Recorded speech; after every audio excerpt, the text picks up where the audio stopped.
रिश्ते जरूरी नहीं है खून से बने हों। कुछ रिश्ते आत्मा से जुड़े होते हैं और ऐसे ही एक अनसुने रिश्ते की कहानी है श्री कृष्ण और द्रौपदी की। रक्षाबंधन भाई बहन के पवित्र रिश्ते का त्योहार है, लेकिन क्या आपने कभी सोचा है कि रक्षाबंधन की सबसे प्राचीन और पवित्र कहानी क्या है? ये कहानी है उस राखी की जो न खून से बंधी थी, न किसी परंपरा से, बल्कि विश्वास और प्रेम से बंधी थी। ये कहानी है द्रौपदी और श्री कृष्ण के उस रिश्ते की जिसे शब्दों में बांधना मुश्किल है।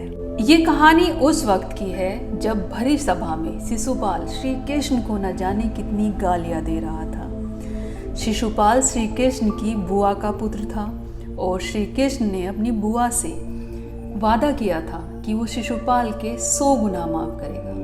और जैसे ही गालियों का कर्म 100 से ऊपर कूदता है, तब श्री कृष्ण कहते हैं, बस शिशुपाल, अब तुम्हारा वक्त पूरा हो चुका है। और उसी वक्त श्री कृष्ण अपना सुदर्शन चक्र चला देते हैं और उससे शिशुपाल का सर काट देते हैं और उनके हाथ से रक्त बहने लग जाता है।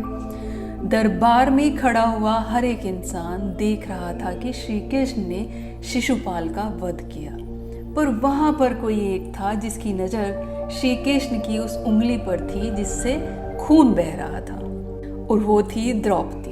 द्रौपदी दौड़कर श्री कृष्ण के पास आती है। उसने बिना सोचे समझे अपने आंचल की किनारी फाड़ी और श्री कृष्ण के हाथ पर बांध दिया।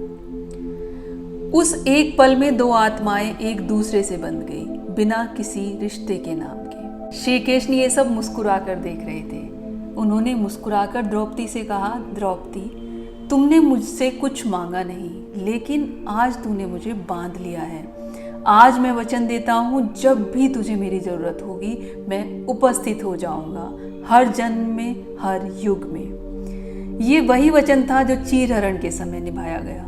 फिर आती है वो सभा, वो काली रात जब कौरव सभा में धर्म की धज्जियां उड़ा रहे थे। द्रौपदी की साड़ी खींची जा रही थी, सभासद मौन थे, पति विवश थे और राजा अंधा था। उस वक्त द्रौपदी के पास बस एक ही पुकार बजती थी, वो थे उसके माधव, वो थे कृष्णा।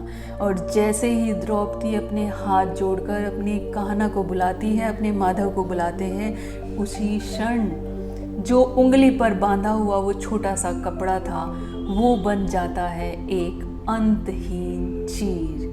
कृष्ण ने अपना वादा निभाया और आज तक हर बहन यही विश्वास रखती है कि सच्चा भाई संकट में पीछे नहीं हटता, वो बनता है चीर का रक्षा सूत्र।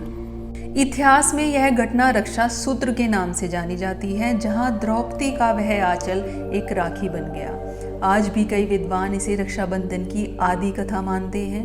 न कोई थाल न मिठाई, केवल एक भाव, मैं तेरी रक्षा करूंगा।